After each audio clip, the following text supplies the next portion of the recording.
السلام علیکم my dear students, I hope you all are well اور اپنی چھٹیاں انجوائے کر رہے ہوں گے، لیکن چھٹیوں کو انجوائے کرنے کے ساتھ ساتھ پڑھنے کی طرف بھی آنا ہے، فیوچر ہے آپ کا بیٹے۔ تو اب کون سا آپ اسکول جا رہے ہیں کہ لیسن یاد کرنے میں آپ کو پرابلم آ رہی ہو، تو اپنے ٹائم کو یوٹیلائز کریں نا پازیٹیو وے۔ تو آج ہم پڑھنے جا رہے ہیں کاربن اور آکسیجن سائیکلز کے بارے میں۔ سائیکل آپ نے دیکھی ہوئی ہے، آپ نے بچپن میں شاید چلائی بھی ہو، بائک دیکھی ہوگی۔ اب جو بائک ہے اس کا ویل آپ دیکھیں، اس کو آپ پوائنٹ لگا لیں، نشان لگا لیں، mark it with a nail polish اور ود اے مارکر کلر اور سم تھنگ، آپ اسے نشان لگائیں اور آپ سائیکل کا پیڈل گھمائیں۔ آپ دیکھیں گے کہ وہ اسی پوائنٹ پہ ایک پورا چکر لگا کے واپس آئے گا۔ اسی طرح سے نیچر میں اللہ تعالیٰ نے جو چیزیں رکھی ہوئی ہیں، جن میں کاربن ہے، آکسیجن ہے، واٹر ہے، نائٹروجن ہے، بے شمار چیزیں ہیں جو ہم استعمال کرتے ہیں، واپس ماحول کو دیتے ہیں اور ماحول انہیں واپس ہمیں دیتا ہے۔ اس طرح یہ سائیکل چلتا رہتا ہے۔ آج ہم پڑھیں گے کاربن اور آکسیجن سائیکلز کے بارے میں۔ کاربن سائیکل اور آکسیجن سائیکل وہ عمل ہیں جن میں یہ معدنیات ان انگلش منرلز جانداروں اور ماحول کے درمیان گردش کرتی ہیں۔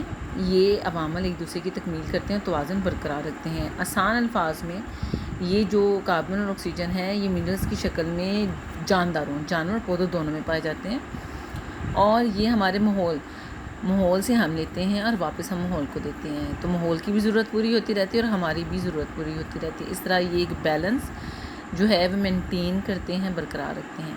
پودے ہوا سے کاربن ڈائی آکسائڈ لیتے ہیں، یہ آپ جانتے ہیں، آپ بہت چھوٹی کلاسز سے پڑھتے آ رہے ہیں، اباؤٹ فوٹو سنتھسس۔ ٹھیک ہے، یہی ہے کہ پودے ہوا سے کاربن ڈائی آکسائڈ لیں گے، سورج کی روشنی ہوگی، جو جس طرح ہم کھانا بناتے ہیں تو پودے اپنی خوراک بناتے ہیں، ہوا جو ہے اس میں سے کاربن ڈائی آکسائڈ لے لیتے ہیں، ان کو ضرورت ہے اس کی، اور آگ کی جگہ پہ سورج کی روشنی لے لیتے ہیں، اور جو ہے ہنڈیا کے طور پہ ہمارے پاس جو پتا ہے وہاں پر یہ کام ہو رہا ہوتا ہے۔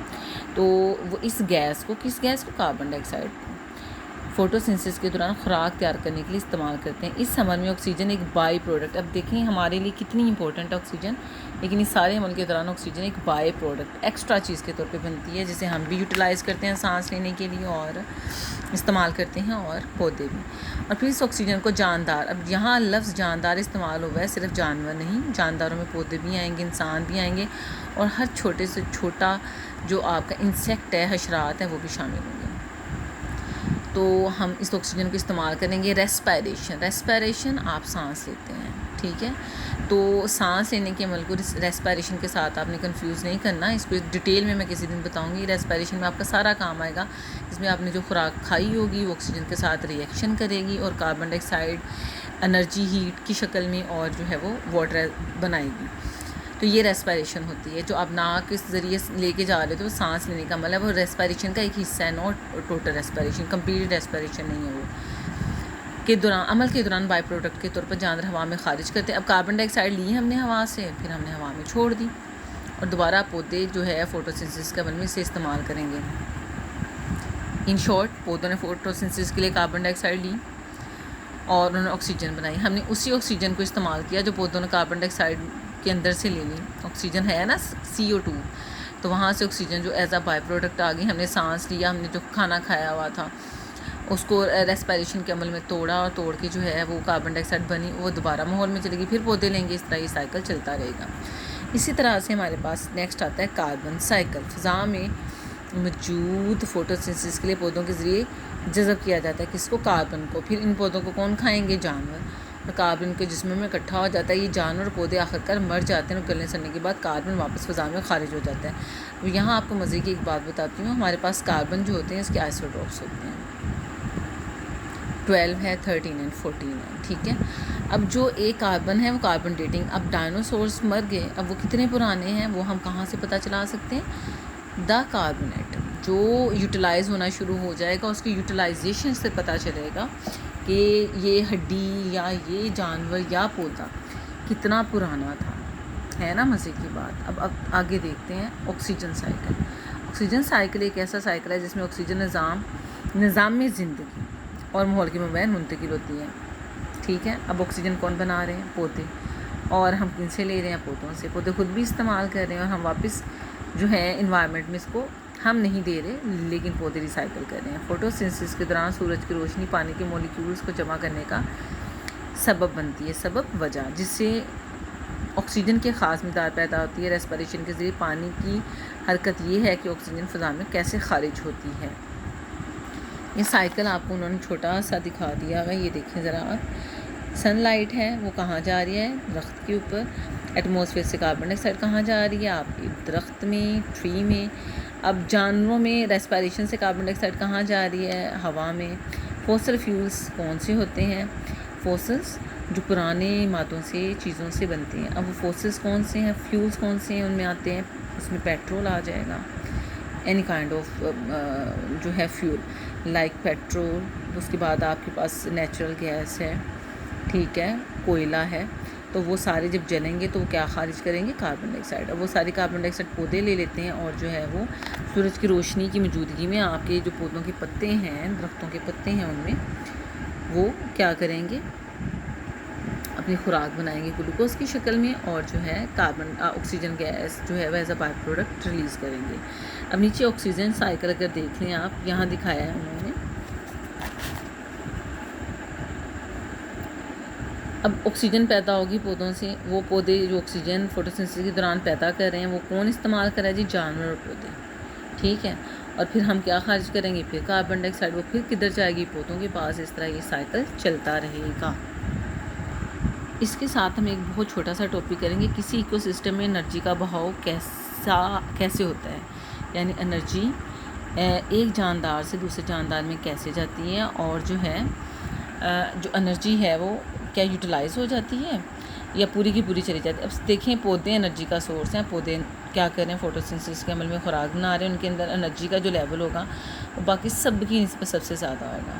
تو ہمارے پاس سٹیپس ہیں، پہلا ہم سٹیپ پڑھتے ہیں، کسی ایکو سسٹم میں پودے فوٹوسنتھسس کے دوران خوراک تیار کرتے ہیں، اس لیے انہیں کیا کہتے ہیں؟ جو چیزیں بناتے ہیں، بنانے والے ہیں، وہ پروڈیوسرز ہیں۔ جیسے آپ ڈرامہ دیکھتے ہیں تو اس میں پروڈیوسر آپ پڑھتے ہیں، وہ ڈرامہ بنانے والا۔ اسی طرح یہاں پروڈیوسر کون ہے؟ پودے ہیں۔ فوٹوسنتھسس کے دوران پودے سورج کی انرجی کو جذب کرتے ہیں، اسے کیمیکل انرجی کی شکل میں خوراک میں ذخیرہ کر لیتے ہیں۔ کیوں کر لیتے ہیں؟ جی آپ کی کاربن ڈائی آکسائڈ جو ہے وہ ریئیکشن کرے گی، اور ریئیکشن کرنے کے بعد گلوکوز بنائے گی، اور یہ سارا کیمیکل ریئیکشن ہوتا ہے، تو وہ ظاہر ہے کیمیکل بانڈ کی شکل میں اس میں انرجی اب ذخیرہ ہو گئی ہے، اسٹور ہو گئی ہے۔ اب وہ جو پودے ہم کھائیں گے، جو جانور پودے کھائیں گے اور ان جانوروں کا گوشت ہم کھائیں گے تو انرجی ہمارے اندر بھی آئے گی۔ لیکن کیا وہ جو جانور ہیں وہ اپنی ریپروڈکشن کے لیے، اپنے سانس لینے کے لیے، زندہ رہنے کے لیے اس انرجی کو استعمال نہیں کریں گے؟ تو جی جناب انہوں نے وہ انرجی جو پودوں سے لی تھی اس میں سے استعمال کر لی۔ اب وہ باقی جو انرجی ہے وہ ٹوٹل پوری تو نہیں، باقی جو بچ گئی ہے وہ اگلے جاندار، پھر اس سے اگلے جاندار میں جائے گی اور کم ہوتی جائے گی۔ سٹیپ 2، جانور پودوں کی تیار کردہ خوراک استعمال کرتے ہیں، اس لیے انہیں کیا کہتے ہیں؟ کنزیومرز، کنزیوم کرنے والے، استعمال کرنے والے۔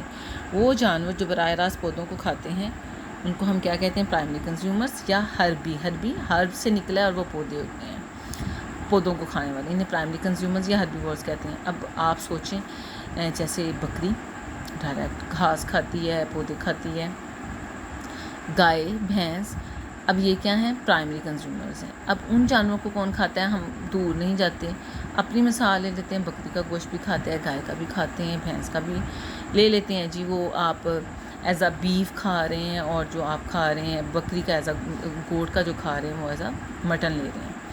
تو اب ہم جو ہیں ہم کیا ہیں؟ سیکنڈری کنزیومر، ٹرشری کنزیومرز بھی کہہ سکتے ہیں، کارنیورز ہوتے ہیں، ٹھیک ہے۔ سیکنڈری کنزیومرز اور ٹرشری جو ہیں انسانوں کو جانور پودوں کے ساتھ جانوروں کا گوشت بھی کھاتے ہیں، تو وہ جاندار جو ہر طرح کی چیز کھا لیں، جیسے ہم ہیں سبزیاں، دالیں، گوشت، پھل سب کھا جاتے ہیں، کوا بھی سارا کچھ کھا جاتا ہے، تو یہ کیا ہیں؟ ان کو ہم اومنی وورز کہیں گے۔